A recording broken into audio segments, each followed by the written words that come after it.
Madurai collector அலுவலகத்தில் சித்திரை திருவிழா ஏற்பாடுகள் குறித்த கூட்டம் தகவல் தொழில்நுட்ப அமைச்சர் தியாகராஜன் தலைமையில் நடைபெற்றது. இதில் கலெக்டர் சங்கீதா, மாநகராட்சி கமிஷனர் சித்ரா விஜயன் மற்றும் அனைத்து துறை அதிகாரிகள் பங்கேற்றனர். எவ்வளவு சிறப்பா எந்த அளவுக்கு சிறப்பாக செய்ய முடியுமோ அந்த அளவுக்கு சிறப்பாக செய்யணும்ன்ற அடிப்படையில் ஏற்கனவே பல கூட்டங்கள் நடந்த பிறகும் சென்ற வாரம் நீங்களாம் இருந்தீங்க. அமைச்சர் பொதுப்பணித்துறையும் அறநிலைத்துறையும் வந்திருந்தாங்க.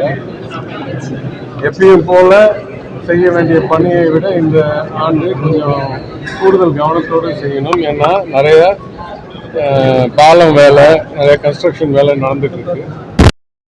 விட கூடுதல் கவனம் செலுத்தி கூடுதல் திட்டங்களை வகுத்து கோயில்களுக்குள் புது இ-பாஸ், RFID பாஸ், புது QR கோட் மேனேஜ்மெண்ட் எல்லாம் போடுறோம்.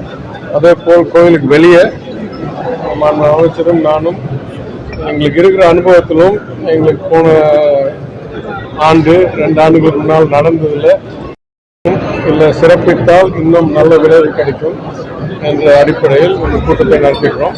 உங்களுக்கு நல்லா தெரியும், நாங்கள் 2 பேரும் இல்லாமல் ஏற்கனவே கலெக்டர் தலைமையில் ஒரு கூட்டம் நடந்திருக்கு. அது இல்லாமல் போன வாரம் அமைச்சர் தலைமையில் கூட்டம் நடந்திருக்கு. அது இல்லாமல் சென்னையில் பல கூட்டம் நடத்திருக்கோம். அதனால தொடர்ந்து முயற்சியை எடுத்துக்கணும். தண்ணீர் திறந்து விடப்படுமா சார்? தண்ணீர் திறந்து விடப்படுமா சார்? தண்ணீர் திறந்து விட சார் புதுசாக கேட்குறீங்க. ஒரு வருஷமும் தண்ணி அந்த அளவுக்கு திறந்து விடணும் திட்டமிட்டு முழங்காலுக்கு தாண்டாத அளவுக்கு திறந்து விடணும்.